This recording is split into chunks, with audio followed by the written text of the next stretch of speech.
many years ago, death come howling on the ocean. Death calls, you've got to go. Now Galveston had a seawall to keep the water down. The high tide from the ocean spread the water over the town. And wasn't that a mighty storm? Wasn't that a mighty storm in the morning? Well, wasn't that a mighty storm? It blew all the people all away. You know the trumpets give them warning. You'd better leave this place. I'm no one for leaving till the death stared them in the face. And the trains, they all were loaded, and the people were all leaving town. The trestle gave way to the water, and the trains, they went on down. It wasn't that a mighty storm. Wasn't that a mighty storm in the morning? Well, wasn't that a mighty storm? It blew all the people all away. Rain, it was a falling, thunder began to roll, lightning flashed like hellfire, the wind began to blow.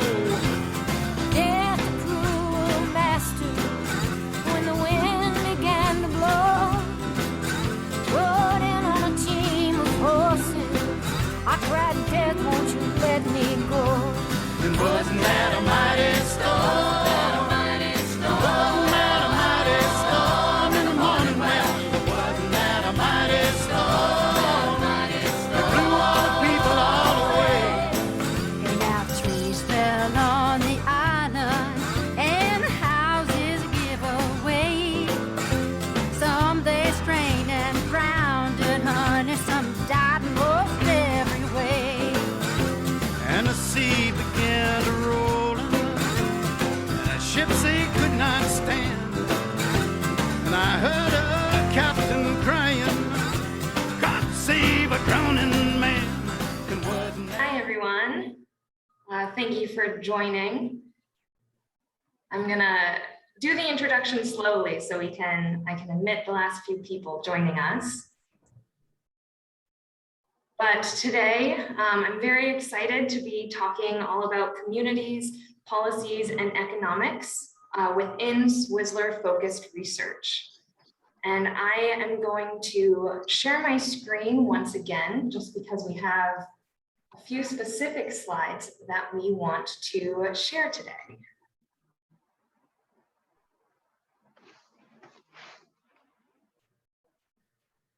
Okay. So today we have doctors Bill Shobe, Epanchin-Niell, and Amy Lesen on today's panel. And these three researchers will focus on topics spanning market change due to risk, landscape change, and community-based participatory research. But before we begin this panel, we wanted to take a moment to talk about the complicated hazard of SWISLR. So after we talk about SWISLR for a moment, we'll hear from each of them. I then have a few questions that I'm going to pose to our panelists. Then we will open up the panel to everyone here. You can ask your questions in the chat and I will read them out for you, or you can use the raise hand function in Zoom and I'll call on you. After we open up the panel and you all can ask your questions, depending on how much time we have left at the end, we will invite you all to think about how you can include community members in your own work. So in previous webinars, we have discussed the impacts of SWISLR to natural and managed landscapes, such as forested wetlands or farms, and the hazard of SWISLR, the landscape changes that are caused by SWISLR, both negatively impact human health, well-being, livelihoods, and economies. So today we're going to be discussing how SWISLR is impacting economies and how people are responding to it. However, before talking about the communities and the impacts, we do need to take a step back and talk about the hazard that they are being exposed to. Because there are many avenues of response based on the type of hazard that people are facing. So saltwater intrusion is caused through different avenues such as extraction of groundwater, hurricanes, droughts, and sea level rise. And since these avenues also each cause social and ecosystem impacts, we need to kind of define the specific hazard that we're talking about before we can actually discuss how people are managing and responding to the hazard. So this paper, Tully et al. 2019, has a great schematic of how saltwater intrusion is caused through all of these different shifts and hazards, and how ecosystem shifts because of these aspects and the saltwater intrusion itself. And so for social science and research with communities, previous work has focused more on these obvious hazards of hurricanes and flooding and heat stress. However, there is much less work on how SWISLR itself is impacting communities. So now that we're kind of all on the same page with what hazard we're focusing on, we can then talk about the research being done to see how people are reacting to the hazard. So first, we will hear from Bill about his work. Okay, I think it's an exaggeration. Can you hear me? Mm-hmm. Yeah. It's an exaggeration to say that this is my work. Social is 3534. I haven't actually been doing work in this area. The closest work that I do as an economist is on asset values and how asset values change when the returns to those assets change over time. I do a lot of work in emission markets and how they can be used to help mitigate climate change. But for the purposes of this webinar, what I wanted to do was step back and up and take a quick overview of how economists see this issue in the long run. So let's go to the next slide. I'm going to run through real quickly. These slides will be in the program. First of all, it's really important to understand that land is not itself a scarce resource. We focus on individual packets of land in a lot of this research, but the loss of land due to SWISLR does not by itself cause much economic damage. Next slide, please. And the reason is that people adapt. People move, and their productivity moves with them, and this increases values elsewhere in the economy. Next slide. And when you think about the current capital stock that's in these places, the processes we're looking at are slow enough so that the depreciation of current assets takes care of prevents a lot of losses because capital will essentially move out of harm's way. Next. In the short run, people adjust their activities in place. In the long run, they move. So just a quick picture of recent estimate of aggregate losses in the US. The big green swath actually benefits a little bit from the loss of coastal land. And the reason is that the productive activity that was taking part on the coast is moving inland, raising GDP and economic welfare in these inland places. Now, let me just point out, though, that adaptation is important.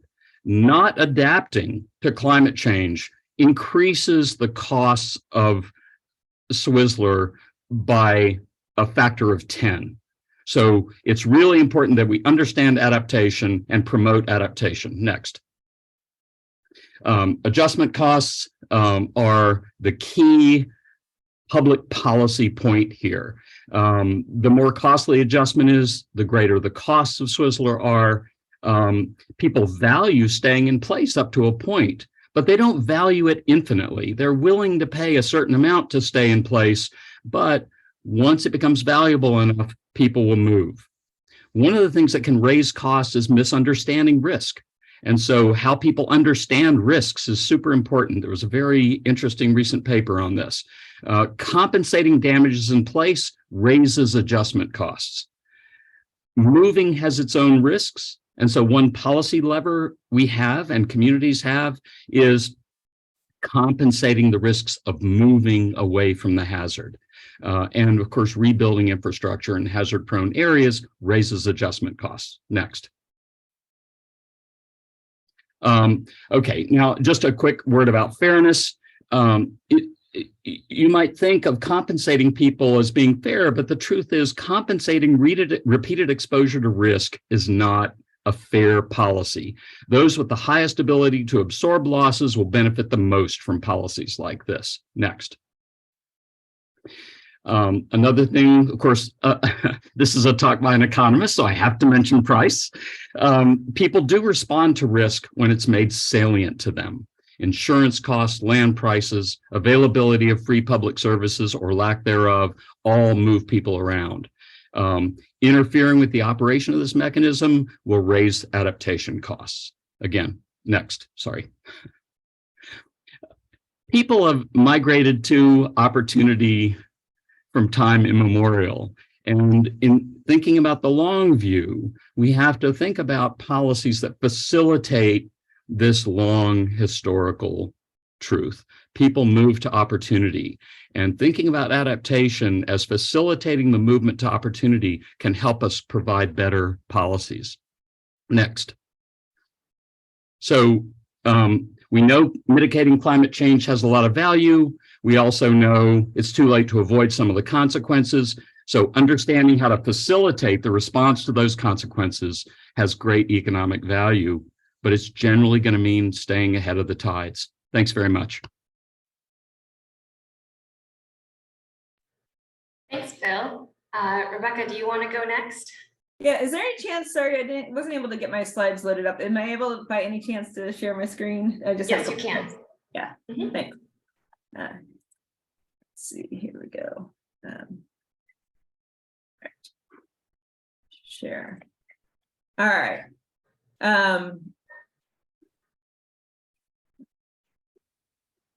There, are you guys seeing? Yeah. Whoops. Go back. All right. So, I also am an economist. I'm on the Ag and Resource Economics department, and so I really appreciate the introduction that Bill gave. But I'm going to kind of dig in a little bit more into like a particular system. I've been doing a lot of work in the eastern shore of Maryland, looking at saltwater intrusion. But just kind of as a kind of the work that I do, I tend to work a lot with natural scientists as well as non-economist social science scientists throughout the work that I do. So really trying to bring a systems approach to this, where you're trying to link kind of when you're trying to manage or understand a system as complex, a socio-ecological system, such as the context where we're seeing saltwater intrusion, sea level rise. I really find great benefit from not only working with this diversity of scientists, but then also working with the different stakeholders across the landscape and kind of understand the perspectives that they're bringing and the choices that they're facing. I just kind of want to walk through an example. So a lot of the work that I've been doing is in agricultural lands, particularly in the eastern shore of Maryland. And so we can think about a landscape, before it's been impacted by saltwater intrusion, sea level rise, further upland. As sea level rise comes in, we can think about the impacts. And in general, in an agricultural land, you're seeing decreased productivity of these agricultural landscapes. So we have a lot of corn, soy rotation, for example, on the eastern shore. And when landowners or farmers are faced with these impacts, you have various choices from trying to keep maintaining the status quo, perhaps building, putting in tide gates or implementing berms, and you're trying to perhaps protect or kind of slow the impacts of saltwater intrusion. Alternatively, been doing a lot of work with Kate Tolley and her team looking at alternative crops. So this is getting at that adaptation piece that Bill was mentioning, where you can maybe reduce the impacts of saltwater intrusion if you could find the different crops, for example, that can grow in these contexts that can help maintain the longer term profitability in these landscapes. Alternatively, at some point you reach a point where perhaps you choose to abandon agriculture in these areas, cut your losses when productivity gets down so low, or perhaps actually try to instead direct that landscape into a new land use, such as wetlands. And I think really important to this is that each of these different kind of pathways or transitions, you have these landscapes that ultimately we know eventually are going to be submerged, inundated. You're having to figure out, what does that transition look like in many of these landscapes? How can we maintain profitabilities or way of life impacts upon water quality. You know, as saltwater intrusion can help mobilize nutrients, so it has impacts upon water quality, carbon storage, flood mitigation. Choices to transition the landscape, for example, into wetlands can help provide hunting or recreational benefits, biodiversity benefits. We have a lot of at-risk species across the Eastern Shore. And so kind of within this umbrella, you have kind of people making decisions across this landscape as affected by the environment, but then there's the role for policymakers and NGOs and a whole set of folks to try to adjust the economic, social, environmental policy context. So like what kinds of tools we have in place to help try to figure out how we support these communities and in ways that provide the greatest also public benefits to society as we're making those transitions. So that's kind of I think I'm just going to leave it there, and because I think we'll come back to a lot of other stuff during the panel. So thanks. Let me stop my share. Thanks, Becky. And then Amy, do you want to start your introduction? That'd be great. And I can drive the slides actually, if you don't mind me sharing my screen. Do you mind? Oh, yeah. Okay. Let me start Just there. easier neurologically for my brain. Okay, hold on. Perfect. Great. Can everybody see that okay? Great. Yeah, I'm Amy. I have 3 different affiliations. My main affiliation is at the Graduate School of Leadership and Change at Antioch University, where I do environmental leadership and participatory change and environmental justice. I'm also affiliated with the Health Equity Research Center at Dillard University, which is a small HBCU in New Orleans, where I live most of the time. And then I'm affiliated, I teach in the Tulane University School of Social Work Disaster Resilience Leadership Academy as well.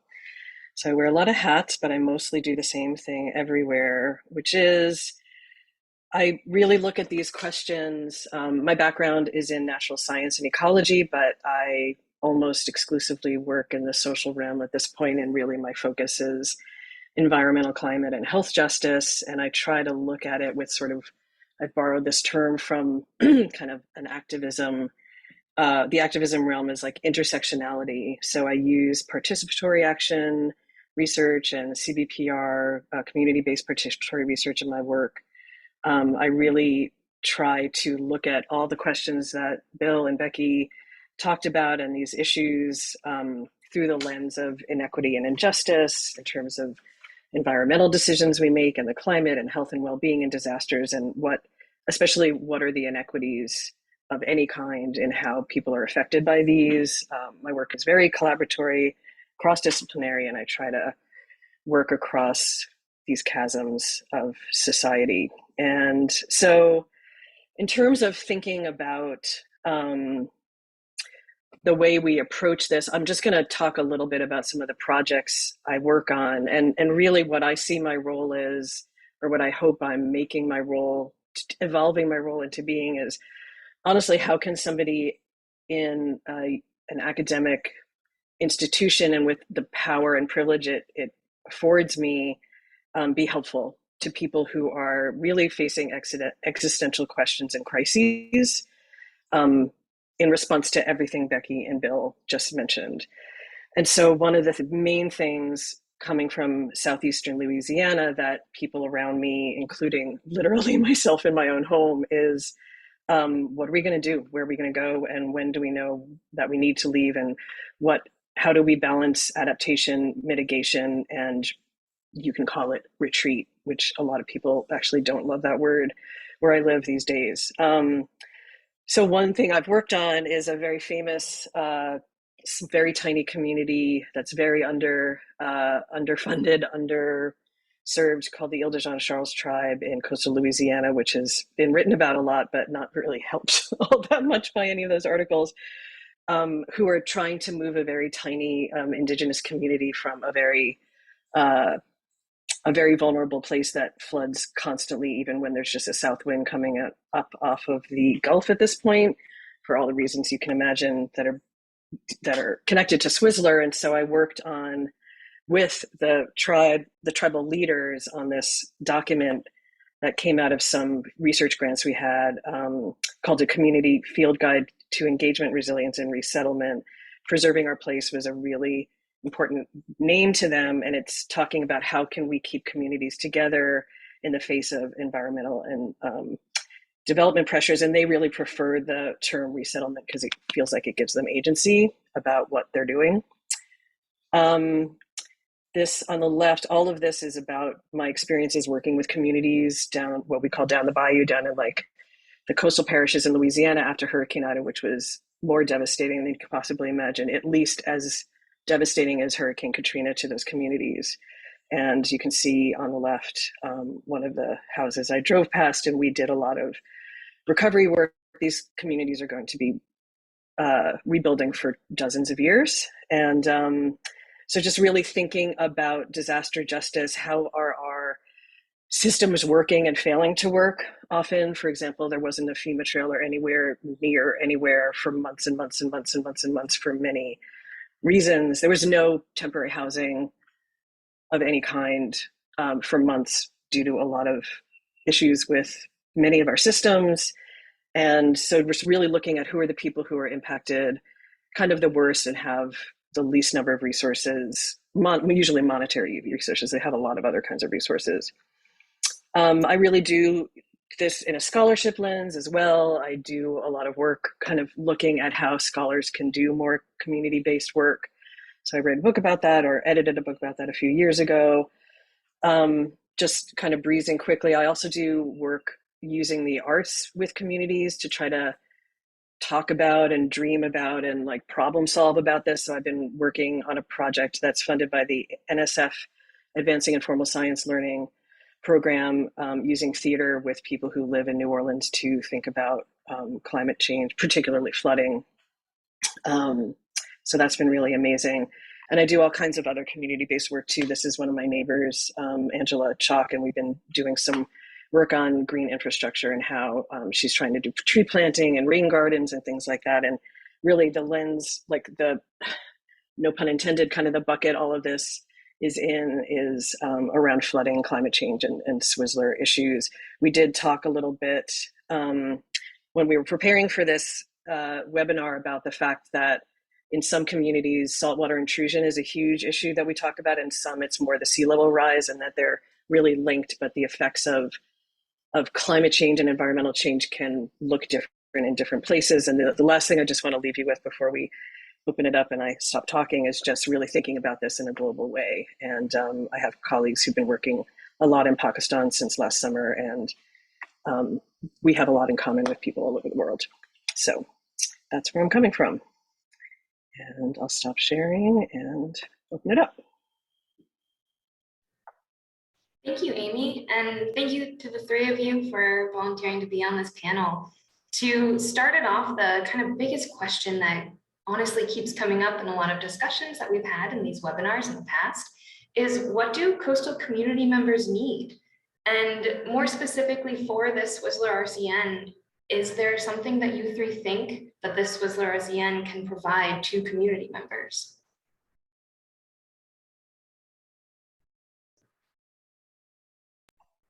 I can start a little bit on that answer and let Becky and Bill add. I mean, my feeling, honestly, living in a place where I am one of those community members myself, and working very closely with people in more rural areas, is many people, I know we beat this drum constantly, but science communication writ large is really just still such an issue. And I'll just give an example, sort of information communication. I'll give an example, which is that the state of Louisiana got a very large grant to do this work that they're calling the LA Safe program. And one of the things they were doing is trying to model and look at what areas may need to resettle or retreat or whatever you want to call it. And things like looking at things like buyouts and how they're going to help people move. And it's a huge financial and economic question, which I'm sure Bill and Becky can both speak to. But one of the issues is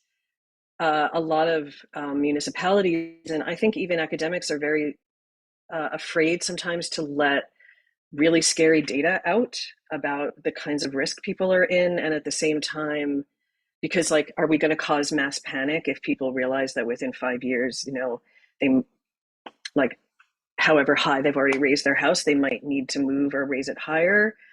And so there's that piece about like not wanting to cause mass panic, and do we have enough money to help people do what they will need to do once they know how much risk they're at?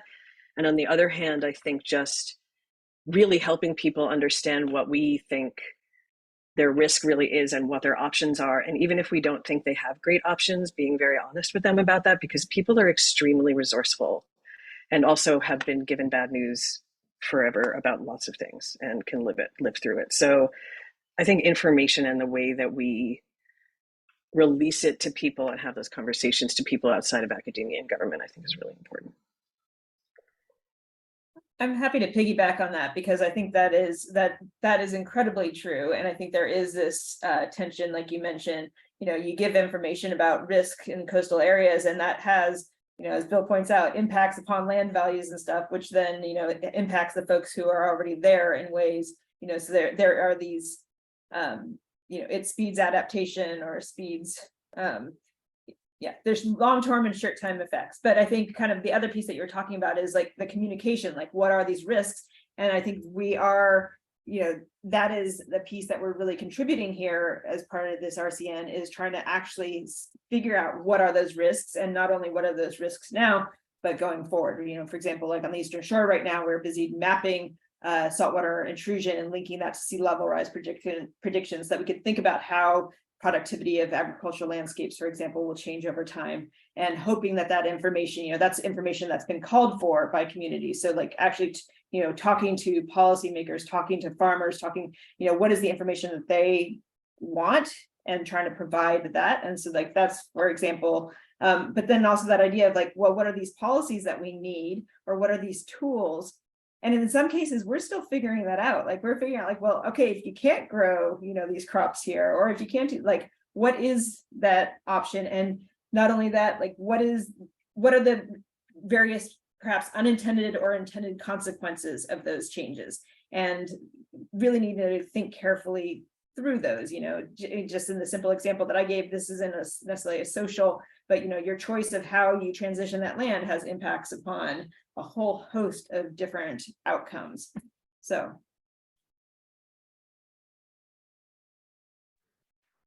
Yeah, well, thank you. Agreed.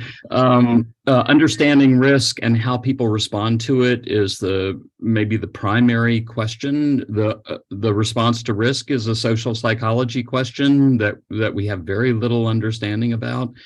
I will say that we know that new data affects property values and affects people's future actions. You can't hide new data.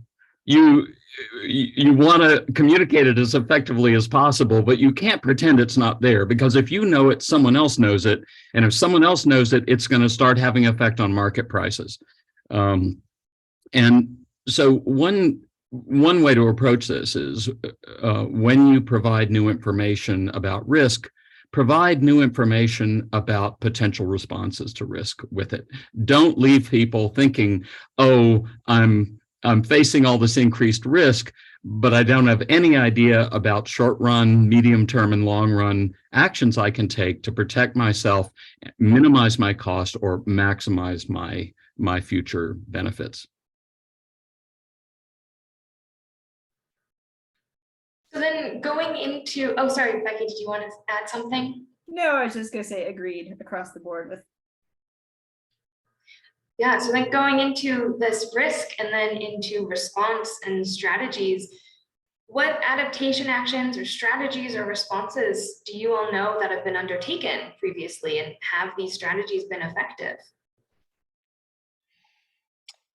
Yeah, again, maybe with my very community involved lens, I can just speak to that really quickly. I mean, it depends on, we look across an urban to rural continuum, and so there's a lot of different questions depending on so many factors of every community. And I think that's the first thing to say, is that it's very place-based and specific, and I think all of us have an idea of that, but I don't always think that policy or advice comes out with a cogent understanding of that. And so, I've seen What I've actually honestly seen work best is individual communities and neighborhoods and people and households implement things like, or programs implement things like rain gardens and, communities. And that can go from, that's an urban area. So those are kinds of like household based things or neighborhood based things, but even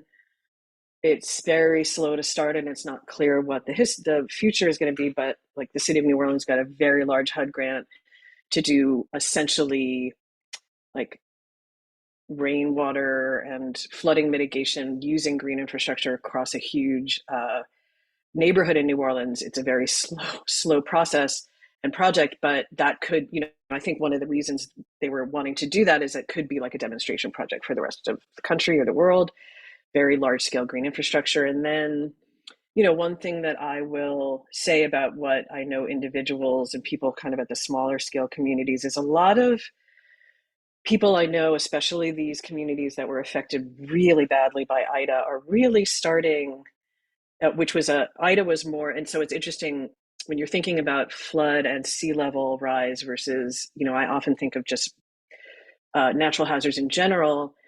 The same house could have a storm that's a wind event and a storm that's a flood event, right? And so you're going to have to, from my perspective, that I don't only work on sea level rise, I work on storms and other hazards. Like a lot of people I've talked to are starting to push back really hard against this idea of managed retreat and starting to try to work with landscape architects and architects to think about really innovative architectural solutions, because a lot of people have some fairly educated ideas that there might be a lot more adaptation possible than we are really looking at most of the time in this country, especially structurally. And I don't mean structural like levees, I mean like in somebody's home. So I'll just say that's two things. I do think that there's often a mismatch between like much larger federal, state, or even local programs and what is actually happening on the ground, which is, I think, something that needs to be changed. And the only other thing I'll say is I'm a little bit obsessed with the National Flood Insurance Program. I don't know,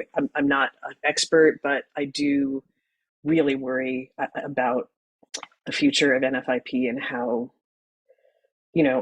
through the lens of what Bill is talking about, like how can people afford to keep living in flood prone areas, considering what may or may not happen with the flood insurance program. So that's all I'll say.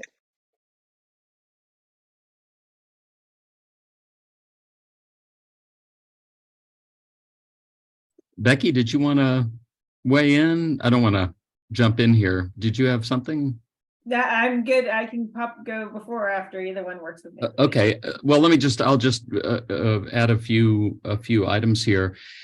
There's an interesting asymmetry to local public policies. Localities want more people to come in. They don't want people to move out. And the underlying reason for that is that property values in an area depend on the level of economic activity in an area, and any owners of property are going to eventually lose by any policy that accommodates the exit of people from a locality. This is a fundamental policy issue that we face in any policy that encourages people to migrate away from risk.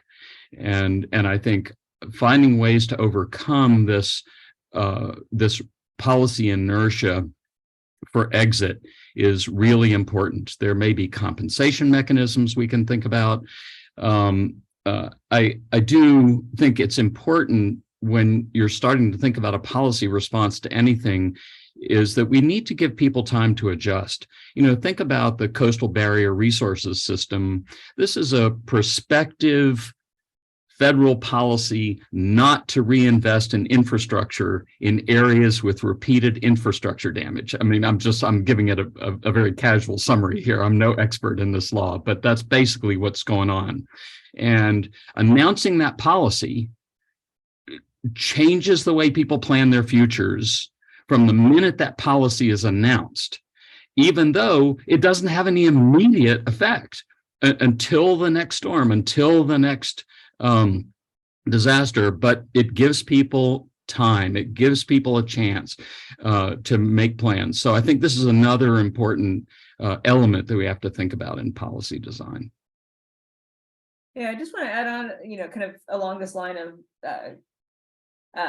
these market changes, but as you see increasing risk in these coastal areas, and it has impact upon home values and stuff, it also has implications upon who is likely to move in. There's been some modeling work, for example, that shows, it's, prices are going down. Who is going to move in? It's going to be the people who need more affordable housing. And so it in turn also has implications for who is most at risk. And, also when we're looking at the rural communities, those often are the communities that maybe don't have the same resources within the towns or the communities, or to help with the adaptations. I think it's just another piece to keep in mind.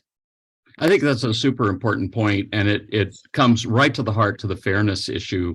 As property values go down, then people who need lower cost for shelter are going to tend to move to places like that. And so finding ways to reduce the incentive that people have to move into risk because they can't afford to avoid it is key to good policy. Yeah. And I guess the only other thing I would add, in addition to all the brilliant things my two fellow panelists have said, is thinking about property value is, as I'm sure Bill could teach an entire semester course about, I would think, is based on so many historical factors, many of which are infused with things like institutionalized racism. And so any policy and some changes in the national flood insurance policy and things like the Biggert Waters Act, I think is the right word. Some of the changes in and things that people are thinking about, both recovery, response, long-term recovery to flooding, and preparation for flooding, anything that awards or gives anybody, calculates anything about what somebody gets or how they are treated based on their property value is incredibly problematic. And a wonderful paper was written by my friend and colleague Earthia Nance, who is now head of the EPA of all of Texas, but used to be a professor at Texas Southern and also at University of New Orleans. And she did an amazing analysis about how African-American communities pre-Harvey in Houston were affected by some of these proposed changes in NFIP because of redlining and institutionalized racism about property values. And it's just, we have to be so careful about things like that and really think about those kinds of things. So yeah, you see it, with septic also across the Eastern Shores, who's on septic versus who's on sewer lines. And as septic systems are being impacted by sea level rise, it can make homes hospitable, and so yeah, it's in places you aren't expecting to look at or think about. Yeah, thank you all. Talking about these kind of options, strategies, things that come after understanding the risk leads me to the question of how can we assess what option would be best for what area? Do you all have any thoughts on that? I mean, I personally feel like you can't do it without having very deep and honest conversations with the people that live there. And I don't just mean the elected officials, I mean actual people that live there. And it's interesting because I have a colleague who does a lot of kind of environmental justice work around toxic chemicals and health. And she's been doing, Barbara Allen, and she's been doing some really innovative work in France and some industrial corridors in southern France where there's a lot of health issues related to things like vinyl and plastic plants and things like that. And she goes in and she actually comes with data that's available to communities. And she says, how do you want to analyze this data? Like, what are the questions that you are asked? We would like to ask that nobody's ever given you information about, and they kind of collaboratively iteratively do this data analysis. And I think that could be a good way to kind of try to look through these things and kind of think through these solutions and problems. On the other hand, a lot of people in places like southeastern Louisiana that are extremely hazard prone, people are exhausted by these workshops that constantly seem to happen and don't do anything for them, or they have like a huge lack of trust of anyone who's coming in to try to do these things. They're just going to take up a huge amount of their time and may or may not even pay them. And, they have kids and jobs. So I think you have to be really careful about how you approach people and do it alongside with and through people who have really close relationships already and can tell you when something you want to do is really stupid and it's just not going to work. But I obviously you have to have those conversations in tandem or with elected officials, because you can have the best idea in the world, but if your city council isn't going to implement it, it's never going to fly. So I think it's really complicated, but I don't think it can be done without really understanding what's important to people on the ground.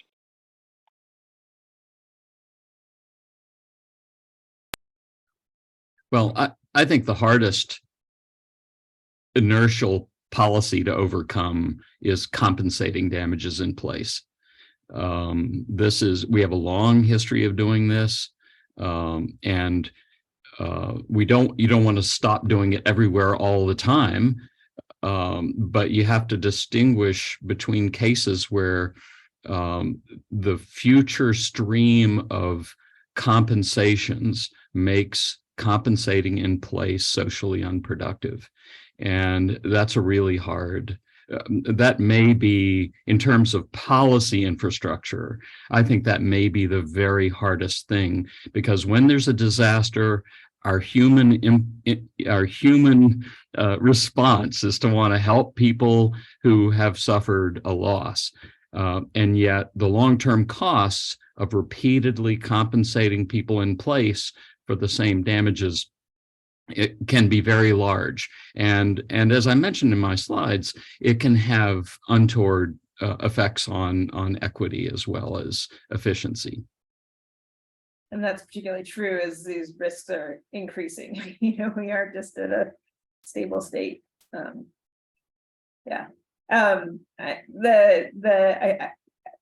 examples,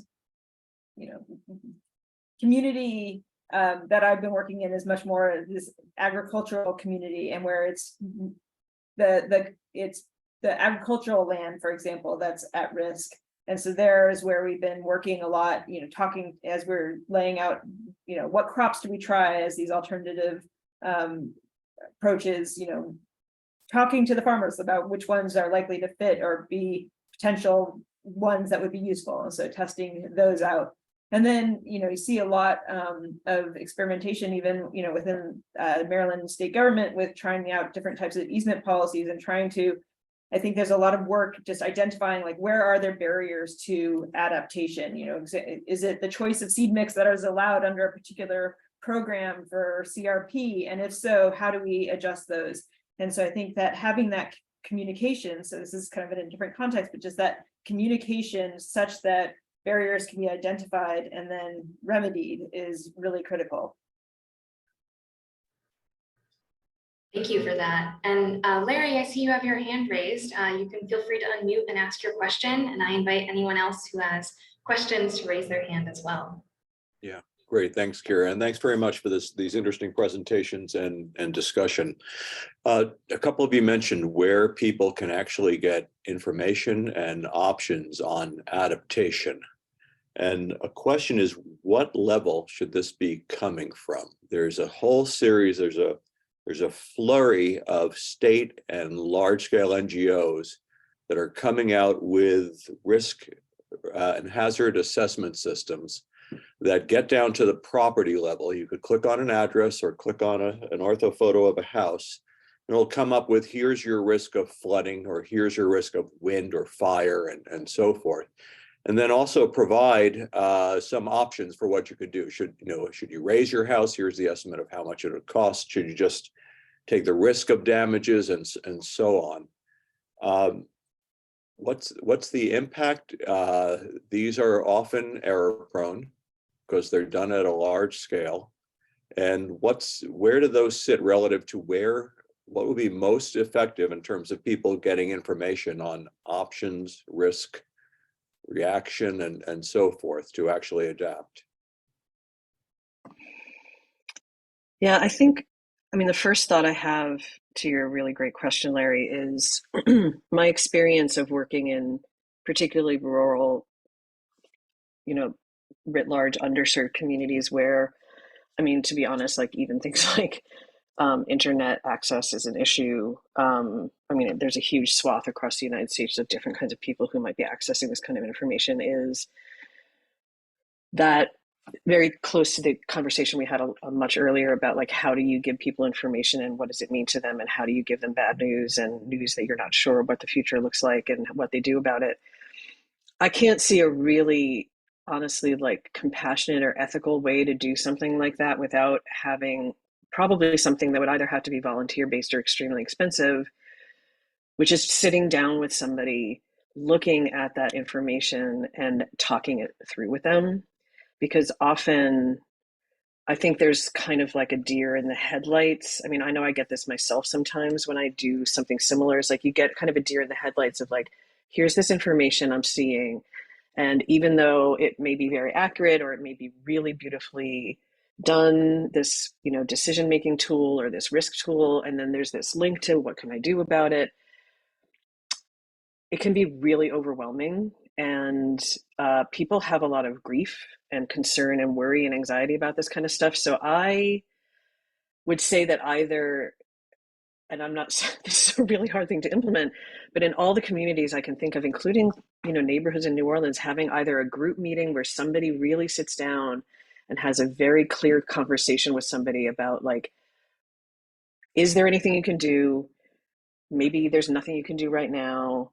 What do you do with this information? Not all of the advice about your options is always applicable to every single person. So like sometimes I think people get frustrated when they look at, oh, here's what you can do, and it has nothing, it's not palatable to them or nothing to do with them, which is kind of related to what Bill was saying earlier about the decision science. And there's so many millions of factors that go into the ways that people make decisions and what they want to do. It's a very difficult science.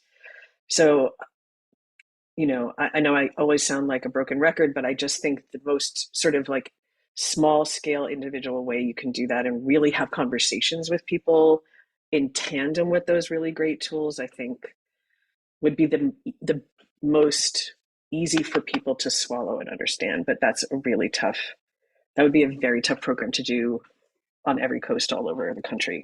So, but those are the kinds of things I think people need.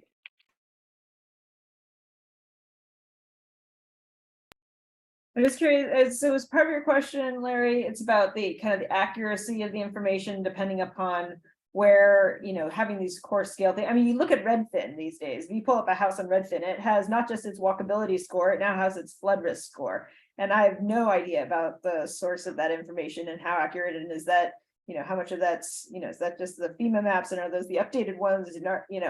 But then it's also, okay, what do you do with that information? How do you connect information? Ideally the information should be specific and the adaptation option specific to the context. But yes, that idea of how do you communicate that it is a challenging way. I mean, you see it, in farm landscapes, it can be, you have different people are going to trust different sources of information. And so you have this trust issue. And so having information coming through a variety of different sources, the information is consistent and good, can be the best way for reaching out. Some it's their, farm advisors, some it's, the local NGOs, some, the NRCS office, you have different contexts. Yeah, so it's not just the real estate industry that seems to be trying to get ahead of this right now by saying, well, we're actually producing it. It's state agencies as well. Yeah. There are all the flood risk information systems that'll go down to the level of click on your house. And once again, these are production scale at the national or state level. So the resolution and the verifiability they have for individual properties is at best questionable. So is it distorting the risk perception? If those are showing up like much else shows up on the internet, what are the other options? How are those filtered, or what are the other options by which people, if they don't have the information, if that's a major barrier to adaptation, whether it's at an individual parcel or a community level, how is that actually more profitably, or if not profitably, effectively produced and communicated? What's our role, perhaps as academics as well? I don't know that I have an answer for that, but I was going to say, and any flood risk maps that we have are rapidly going out of date because you have changing precipitation patterns, you have changing land development on the landscape, which changes how water is moving across the landscape, and you have sea level rise. So there's even that datedness that affects the accuracy. Yeah, it's such a great question, Larry, because, you know, we talk in the abstract about risk information, and then the question is, well, where is this information coming from? And of course, you know, information is a public good. You know, one person produces it, everybody else has it. We tend to underinvest in it. I mean, my immediate response is that, you know, we have had a tradition of federal agencies making estimates of this, and you think about the flood insurance program, which should have really good estimates of this, but doesn't seem to. And so it seems to me one clear path is at the federal level to acknowledge that we need more resources spent on clarifying risk at lower geographic scale so that people can get a better sense of what their actual risks are. But the second part of that question is learning how to communicate risk better, because I haven't actually seen what Redfin does on this, but the point is most people don't really know how to interpret simple risk communication, and they either underestimate their risk for a variety of reasons. And I think so. I know that back in the days when we were first discovering that radon was having really big effects on household, there was quite a lot of research done on how to communicate the risk of radon contamination in, you know, the lower floors of houses to housing customers. And I think that kind of work needs to accompany increased investment in actually keeping, this is Becky's point, keeping risk information both accurate and up to date, which is a big challenge and requires increased investment. Well, and what I'll add to this conversation is I think there's kind of two different scenarios, right? There's people, like, you cannot walk down a street in, well, probably now Canarsie, Brooklyn, since Sandy, or, you know, maybe the Eastern Shore of Maryland, or certainly in Terrebonne Parish, Louisiana. It's not that people don't know that they're at risk, right? So there's a whole bunch of people in the world that know they're at risk. And that's not the issue as much as what are we going to do about it, which is, as some people I've known have, some climate scientists I know say, like, I'm so glad I'm a climate scientist and not in the social science part of this, because the climate sciences actually feels like really easy to me, as opposed to what the heck do we do about this? And because it's very hard. There are so many there are not very good solutions, right? So that's one thing. So that to me is more about, like, how do you communicate to someone one half of what you were asking, Larry, which is I already know I'm at risk. The reason I'm paralyzed is because there's no good answer and I don't know what to do. And nobody's ever told me, honestly, how to even start thinking about this. And my state doesn't have any money. My city doesn't have any money. I don't have any money. And I don't want to leave because this is my home. So that's one problem. Then the other problem I think that is very important to the conversation you just had is people in places that are at risk and don't know how much risk they're at, or don't even know that they're at risk at all. And so that's where you start really needing the risk communication, because people in places I work in already know they're at risk. We don't know what to help them do about it. But if you went to Canarsie, Brooklyn before Sandy, nobody would have thought they were at risk. And so now, you know what I mean? Like, and Penny Lau's recent study showing how real estate values in large swaths of coastal areas are overvalued because people are systematically undervaluing their risk. So clearly some understanding why that's true is super important, because it implies a huge overinvestment in the capital stock in the coastal zone. And so that, but that just gets to how important it is to understand Larry's question. I don't have a good answer to it right off the bat. Thank you all. There's a great question in the chat that I want to get your thoughts on. That is, what are your thoughts on preserving historically and culturally important areas, so Black founded communities or burial grounds, etc., that may not present much economic loss, but have significant cultural importance? And how do we better balance the cultural importance on the quote unquote table with other risks like health threats, economic loss, and the ecological threats? I'll go ahead and go first on this one, because I have maybe an iconoclastic view about this. Every resource has its price, and I don't want the fact that we call something culturally important to imply that it doesn't have a price. We have willingness to pay for preserving cultural values as well as our personal desires about where we live. And it may be that a community sets a fairly high price on some sort of cultural characteristic. There are some interesting law cases from years ago, eminent domain cases where the state is trying to take land for some purpose, and it involves destroying an ethnic community where people have very close social bonds. And people were getting the market value for their land, which didn't nearly compensate them, didn't even come close to compensating them for their true value of being in this close-knit social community, right? But that is still something we've done a lot of work on learning how to value in the last several decades. Economists have a huge research program in how to understand people's willingness to pay to preserve things, or what they're willing to accept to let things go. And we need to not allow a label like culturally important to take this out of the frame of when are we willing to let this go, because we're willing to let everything go in the end. I can't think of any cultural resource we won't move if we have to, or abandon if we have to. It's a kind of a anyway. I will, fully agree with Bill. And I will also just kind of highlight that one of the challenges that, I'm an economist, so yes, willingness to pay is a key measure.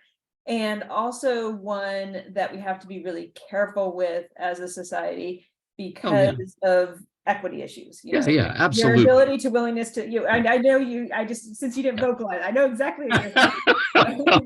I'm totally on board with that. I know, yeah, exactly. But I'm just putting words to it. So, just that your willingness to pay is constrained by your income. And so therefore, I think it's really important to have this recognition of like, what are the different types of values, what are the kind of recognizing that there are, as society, even we value and we care, about communities. And so maybe it's partly like society's willingness to pay in these contexts, not just individuals, just that we need to think about it in that context.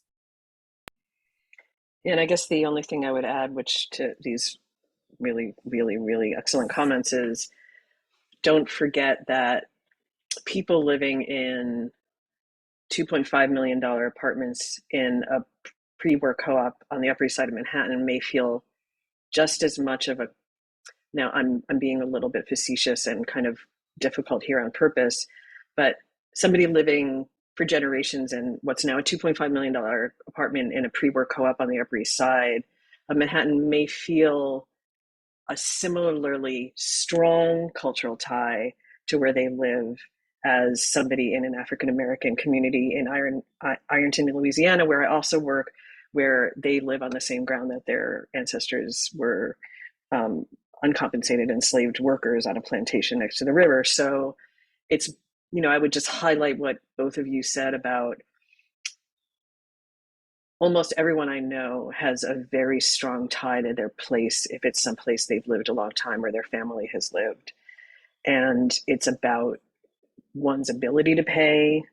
And there are also issues like the idea of reparations that come into effect, because I think the person in the $2.5 million building apartment in Upper East Side may not feel that their community or ethnic group or cultural group deserves reparations of any kind you're thinking for hundreds of years of institutionalized oppression, but someone in an indigenous community or an African American community will. So those are other two things that come into play, which is not only do I not have the resources to save my community, but we're in a pickle because of how our people have been treated for hundreds of years, and that's going to come out and is already a conversation we're having. So I think that those two differences in people's histories, the histories of different cultures and communities, and their own ability to pay are both important too. Thank you all for your perspectives. And we are coming up to the hour, but I do just want to kind of close this off with one of the last questions that I had. I honestly wanted to pose it to everybody, but instead I'll pose it to you three. In this RCN, one of our big goals is to develop collaborative participatory strategies for melding natural and physical scientific knowledge with the knowledge and needs of communities and decision makers. So not only am I trying to ask all of you this to think about this, but specifically for you three, what are some strategies, just closing remarks on how you include diverse types of knowledge in your work?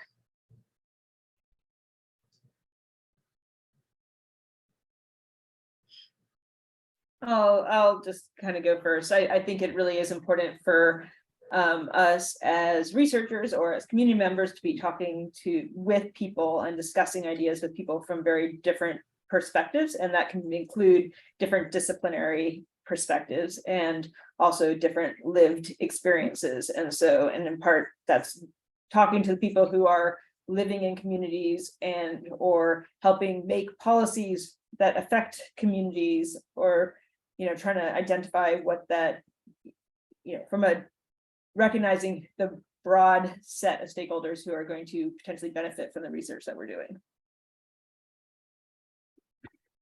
Well, as a person who wants to contribute to public policy making, I have to find a way to come up with relative values of taking different actions. And so I think my answer to your question is that we have to make sure that when we try to measure values, we're doing it carefully, and we're giving people a chance to express the true value they place on different outcomes, keeping in mind that you have to make sure everyone is using their imagination to consider true values of different paths that we might take. So I'm not sure what it means to say different types of knowledge, because this is not my field at all.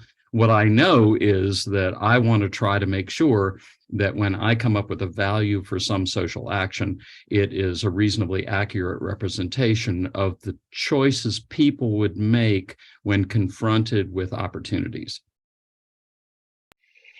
And the only thing that I would add is really that I don't think we need to feel that we need to force ourselves or anyone else to be doing work in a way that's not doesn't come naturally to them, or things they don't want to do. And I mean, not everybody in the entire world wants to work across disciplines or sectors of society, and not everybody's good at it. And so I think that there are people who are really good at it, who really want to, who can be liaisons and interpreters for all different kinds of things. And so I think there's a lot of pressure, and this is kind of research I've done about interdisciplinary collaboration in and of itself. There is a lot of people who are brilliant and brilliant scientists and researchers who have incredibly useful information, who aren't interested in talking to anyone or doing anything with it, and just want to publish their work, and maybe aren't even really great at interpersonal communication, but their work needs to be interpreted and passed on to other people in different types of situations and societies, parts of society. So I just think that we should be less punishing or sort of judgy of people who aren't good at it or don't want to do it, and figure out better ways of like finding these interpreters and kind of liaisons and make the most of those folks. That's Absolutely. my interpretation. There's specialties for a reason, and but we can we need to figure out how to draw on all of that. Great, and I think with that, it's a perfect way to wrap up this panel. And thank you all for joining me here. And I look forward to seeing everyone next month at the last SWISLR webinar. Thanks, this was great.